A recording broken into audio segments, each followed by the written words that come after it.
Good morning. Good Thursday morning. It's sunny here, but I hear it's going to get cold this afternoon. So I'm going to enjoy the nice sunshine this morning. I have to get out and run to the grocery store if I got this client that pays me right. I got a few things I need to grab. So we'll just see how the day goes. We may have to sneak and get a little sunshine before it gets cold tomorrow. But then it's going to be nice next week for Thanksgiving, of course. It's always 70 on Thanksgiving and 28 the week before, right? Anyway, I hope you're having a good morning. I apologize to those who like to catch me live early in the morning. I'm a little bit late. I did not know I was that late. I was not managing my time, I guess. I was taking care of Chris. He's having a little issues this morning, so he took a little more care this morning, and then I jumped in the shower, and then I got out, and I was like, oh my gosh, it's like almost 10 after 8. I got to get in there. So I didn't even open my blinds, and I hate that. I like to see out all the time, right?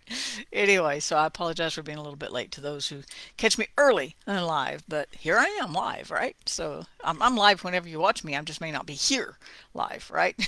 Anyway, and thank you guys too for just continuing to watch and continuing to follow along, and that's kind of what keeps me going, keeps me doing it. I look up, there's zero. I'm just gonna stop. No.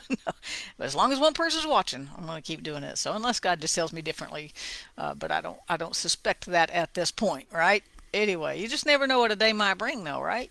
Anyway, I hope you're having a great day. So this morning I landed in Isaiah 30. I've been reading it two or three. I've read it two or three times the last few days anyway. I come back to this scripture often because I have to remind myself of its importance and of how important it is that I do it. Okay, so in Isaiah 30:15, yes, 15, it says that God was telling Israel, in returning and rest, you will be saved. Returning to what? Returning to God and resting in Him. And when we rest in Him, that means we are fully trusting Him, right? We can't, if we don't trust Him, we're not going to rest, right? If we're in a situation where we don't trust the people around us, like maybe a subway or maybe a real busy place of some sort, maybe it was just a lot of people, or just people, we're meeting people for the first time or something, even online when I've met people. Early on, there were so many scams out there for work, and I got scammed plenty of times. But you learn, right? And so now, even very well vetted people who are working on Upwork, we always start usually a trial. Let's try one thing. We'll just do one post for me. We'll see how we work together, because there's no way to know, can we trust one another? Do we work well together? There's all those things, and so it's just this little part of time where you're just like, I'm not quite going to put my feet down on this because I just don't quite know these people yet. And so, but once we learn to trust them, then we can be at rest. We can begin to be at ease and go, okay, I'm okay. They're not going to screw me. They're not going to bother me. They're not going to try to steal my money and not, things like that, and try to get work for nothing. I did that early on, and half of it was out of desperation. Well, I'm not desperate now. As a matter of fact, I've got too many jobs right now, and so it's a lot different picture now. But back then, I would try anything. Somebody sent me, and a lot of times I would send two or three things, and they still wouldn't pay. They go, oh, do one more. But once I trust someone, I go all in, right? So you can't really rest in God if you don't trust Him. So we got to work on that trust factor. Can we trust Him? Of course we can. He created us. He knows us. He loves us. He sustains us. He gave us peace. He gave us mercy. He gave us grace. He undergirds us with His grace. Every day we have enough grace and mercy to meet whatever need we have for that day, right? And so once you can't really rest, my point is, with someone, you're not at ease. You're not really calming down and going, okay, okay, I trust you. You're not going to rest until you trust Him. So you're going to get to that place where we trust Him and we have that quietness where we can be quiet. I have friends who I've had for a long time, and if you don't know someone, there's this uncomfortable quietness. If it gets quiet, everybody's like, "Oh, somebody's got to start a conversation or something. We got to do something, right? Do something." But when you've known somebody for a long time, I've got a couple of friends on top of my mind right now that if we're just sitting there not saying anything, we're good, right? We're just like, it's okay. We don't have to be involved in this intense conversation all the time because we trust one another. We know one another. We know that silence doesn't mean we're no longer communicating. Silence doesn't mean, in fact, some of my people, we talk pretty good without any communication at all. You can just do your eyes a certain way and they know exactly what you're thinking, right? And so there's a confidence that comes in knowing someone. So when we know God and we trust him, then we can rest in him. Then we can come back to him and just be quietly confident that he's got us. That's where that peace comes in. All of that works together, right? That's a lot of working components, right? And so as I read on down here, looking at returning and resting and quietness and confidence, that'll be our strength. And in verse 18 it says, therefore, now this does say, this goes on to say, I will point this out here in Isaiah 30, the people were going, no, we want to do it ourselves. And God's going, okay, well, good luck. Yeah, right? Have at it. Let me know how that turns out for you. Because they're going, no, we'll just do it ourselves. We can fight this battle. We don't need you. I can't say that. I can't say I can do anything without him.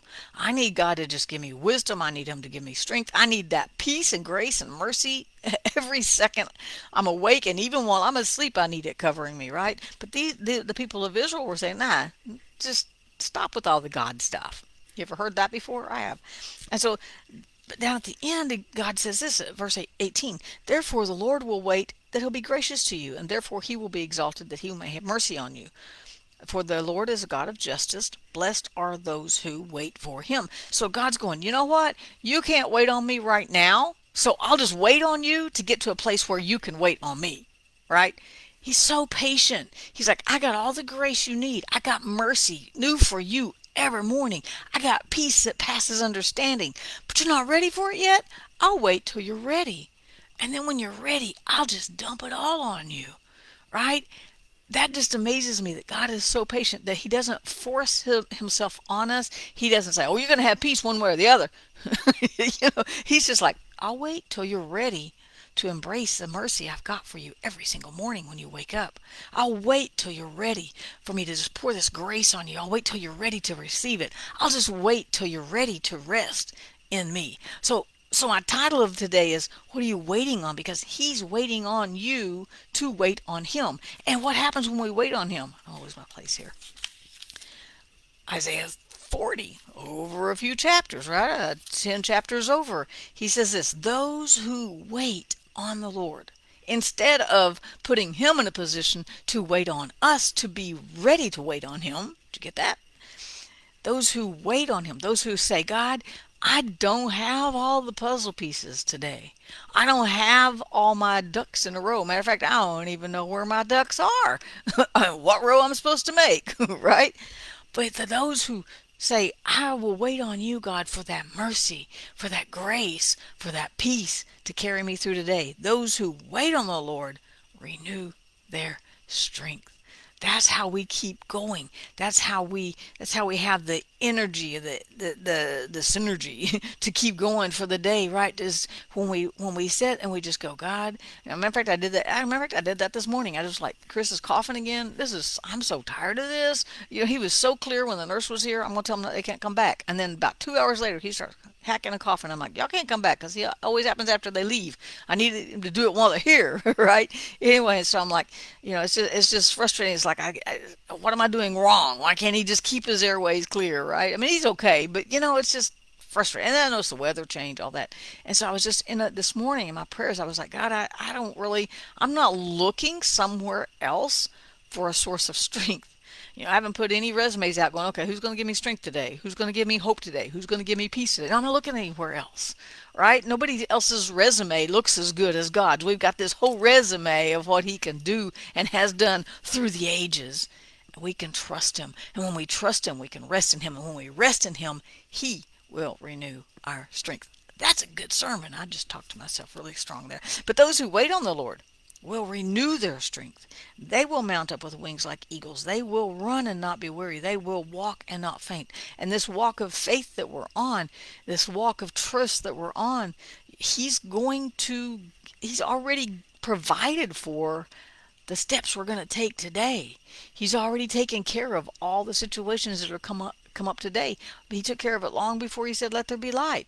He made sure grace would cover. He made sure his mercy would cover. He made sure we had peace for everywhere, right? Yeah, exactly. Lord says, labor to enter into his rest. That's our work. That's our work, and that's to stop doing it ourselves. And that is a lot of work for me. I'm just going to be transparent right there. It's hard for me to not just say, I got this. Forget it. I don't need anybody. I don't need anything. You know, you ain't going to help me? No problem. I got it. Because a lot of times we're forced into situations where there's no one there to help. We just got to figure it out to do it. How do you going to figure out to keep your clients happy and keep Chris healthy and keep myself healthy, right? How am I going to figure these things out? And so the real work is, matter of fact, in John, is it 13:6 or 6:13? I think it's 6 something. Jesus said that the work, true work, is to believe on him whom he has sent. So our work is to believe him. Our work is to rest in him. Our work is to put down all these crazy thoughts, put down these emotions, bring them all into control so you can go, you know what, God, I'm just going to trust you. That's a lot of work because here's what we tend to do. I tend to do. I won't put this on anybody else. Here's all my stuff, God. I don't know what to do. Here, you take it. Oh wait, but except that let me have that back. I gotta fix. I can fix this. I think. Can I have that back? Just give me that back. Oh, and I can think I can do that too. And we gradually put it back on our plate. It's a lot of work to go. Here's all my stuff, God. I'm gonna wait on you and leave it there because we're staring at it. It's in His hands, and we're sitting there staring at it like, does He really have it? Is He gonna? He's not moving. Is He gonna do it? Does He really have the grace? That in between spot where we give it all to Him, that waiting spot before we feel the action, the impact of His actions, the impact of His grace, the impact of that mercy, that in between spot is the most crucial spot you'll ever be in it, and it's the hardest work you'll ever do. To just go, I'm going to leave it there and trust Him. And that's a lot of work. But when we get to that place, then we can rest in Him. We can walk in His peace. We can enjoy the benefits of His peace. And then He'll renew our strength in that moment. Right? That's some good stuff right there. I'm going to have to go write some stuff about that. You guys have a great day. Remember, peace out. That's your work today, is to peace out. It's a lot of work sometimes to just peace out and just trust God. So peace out. Have a great day. I'll see you tomorrow.